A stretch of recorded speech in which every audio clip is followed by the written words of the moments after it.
Hello दोस्तों, एक बार फिर से आपके अपने यूट्यूब चैनल डीएलएड नॉलेज में स्वागत है।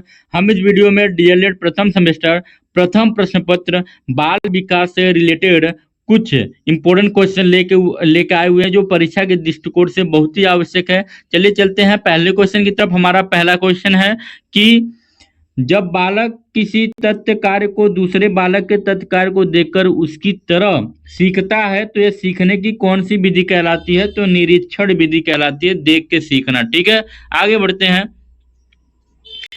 अगला हमारा जो क्वेश्चन है कि अन्य बातों के समान होने पर बालक कई बार अभ्यास करते करते कोई चीज सीख ले तो सीखने की यह विधि थार्नडाइक की किस विधि के अंतर्गत आती है?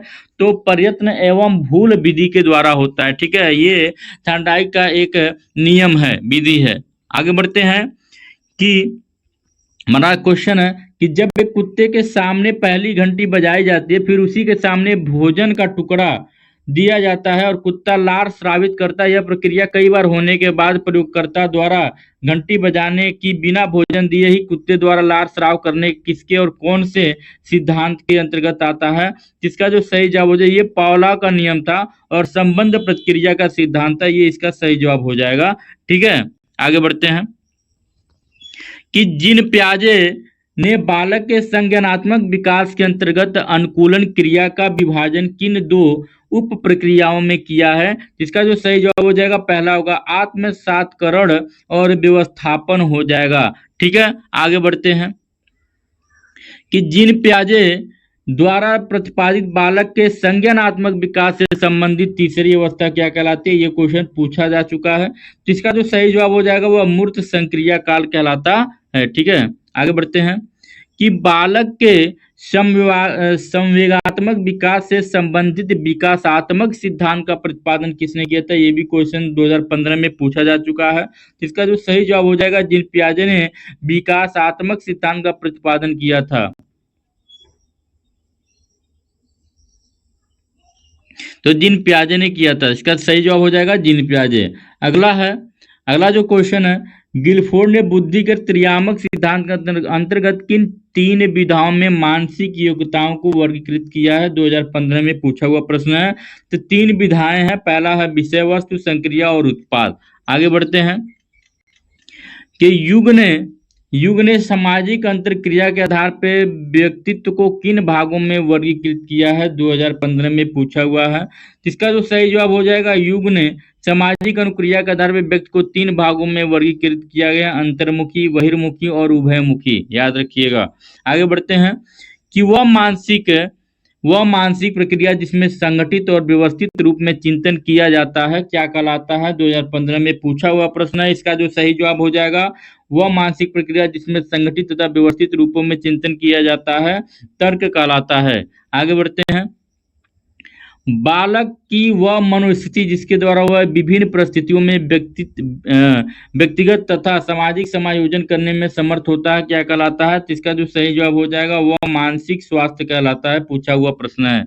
आगे बढ़ते हैं कि सीखने की मात्रा तथा समय के परस्पर संबंध को चित्रांकित करने पर जो वक्र रेखा प्राप्त होती है क्या कहलाती है? तो वह सीखने का वक्र कहलाता है। आगे बढ़ते हैं कि जिन प्याजे ने बालक के संज्ञानात्मक विकास के अंतर्गत अंतिम अवस्था किसे माना है? जिसका जो सही जवाब हो जाएगा, औपचारिक संक्रिया काल। 2015 और 2011 में पूछा हुआ प्रश्न है। आगे बढ़ते हैं, सीखने के किस सिद्धांत के अंतर्गत व्यक्ति संपूर्ण परिस्थिति के प्रत्यक्षीकरण के आधार पर सीखता है? इसका जो सही जवाब हो जाएगा, वह हो जाएगा गेस्टाल्ट सिद्धांत हो जाएगा। आगे बढ़ते हैं, हमारा जो अगला क्वेश्चन है कि सिगमंड फ्रायड द्वारा प्रतिपादित व्यक्तित्व विकास के सिद्धांत को कहा जाता है क्या कहा जाता है? तो मनोविश्लेषणात्मक सिद्धांत कहा जाता है। आगे बढ़ते हैं, अगला क्वेश्चन है, एक ऐसा उत्पादक चिंतन जिसमें किसी समस्या का समाधान करने के लिए गत अनुभवों को नए ढंग से संगठित समायोजन किया जाता है कहलाता है क्या कहलाता है?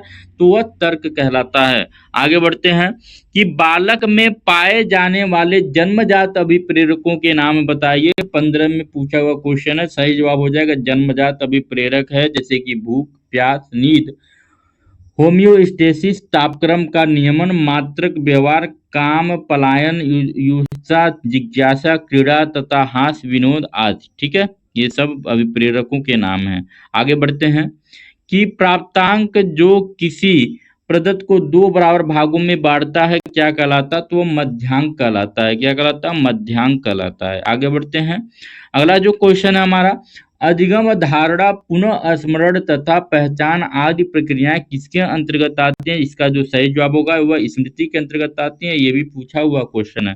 ठीक है, समझिए कि एक तरह का ये मॉडल पेपर है आपके लिए। वे प्रेरक जिन्हें व्यक्ति अपने प्रयासों से प्राप्त करता है क्या कहलाता है? तो 2015 और 11 में पूछा हुआ प्रश्न है। सही जवाब हो जाएगा व्यक्तिगत और अभिप्रेरक, इसका सही जवाब हो जाएगा। आगे बढ़ते हैं कि वह व्यक्ति जिसके कारण व्यक्ति अपने कार्य को करने या न करने के लिए बाध्य हो जाता है क्या कहलाता है? तो इसका जो सही जवाब हो जाए वो प्रेरणा होता है इसका। ठीक है, इंपॉर्टेंट क्वेश्चन है, याद रखिएगा। एक शब्द का जवाब है लेकिन इम्पोर्टेंट है। आगे बढ़ते हैं कि बाल विकास के अंतर्गत बाल्यावस्था की अवधि कौन सी मानी जाती है? तो 2016 में पूछा हुआ प्रश्न है। तो बाल्यावस्था के दौरान 6 से 12 वर्ष तक मानी जाती है। शिक्षाविदों ने इसे प्रारंभिक विद्यालय की आयु भी कहा है। आगे बढ़ते हैं, हमारा अगला क्वेश्चन है कि जिन पियाजे ने बालक के संज्ञानात्मक विकास की किन दो प्रक्रियाओं का वर्णन किया है? 2016 में पूछा हुआ प्रश्न। सही जवाब हो जाएगा संवेदी पेशी अवस्था, सेंसरी मोटर स्टेज, और दूसरा है पूर्व संक्रियात्मक अवस्था, प्री ऑपरेशनल स्टेज। ठीक है, याद रखिएगा, इंपॉर्टेंट क्वेश्चन है। आगे बढ़ते हैं कि पूर्व ज्ञान विषय वस्तु, शारीरिक स्वास्थ्य तथा परिपक्वता, मानसिक स्वास्थ्य व परिपक्वता, अधिगम की इच्छा व प्रेरणा आदि किसे प्रभावित करने वाले कारक मानते हैं? तो सही जवाब हो जाएगा अधिगम को मानते हैं। 2016 में पूछा हुआ प्रश्न है। आगे बढ़ते हैं कि पावलाव द्वारा अपने प्रयोग में पहली घंटी बजती थी फिर भोजन दिया जाता था, यह प्रक्रिया कई बार होने पर अंत में क्या पाया गया? तो इसका जो सही जवाब जब पावलाव द्वारा प्रयोग के संदर्भ अंत में अनुकरण होना पाया गया। 2016 में पूछा हुआ क्वेश्चन है। चलिए चलते हैं अपने अगले क्वेश्चन की तरफ। हमारा अगला क्वेश्चन है कि बुद्धि लब्धि निकालने का सूत्र क्या होता है? 2017 में पूछा गया हुआ क्वेश्चन है और बार बार पूछा जाता है, रिपीट क्वेश्चन है, इंपोर्टेंट क्वेश्चन है। इसका जो सही जवाब जो बुद्धि लब्धि बराबर होता है मानसिक आय बटे वास्तविक आय गुणे 100। याद रखिएगा, बुद्धि लब्धि बराबर जो होता है वह मानसिक आय बटे वास्तविक आय गुणे 100 होता है, इसका फार्मूला। आज का वीडियो यहीं पे समाप्त होता है, मिलते हैं अगले वीडियो में, तब तक के लिए नमस्कार, जय हिंद।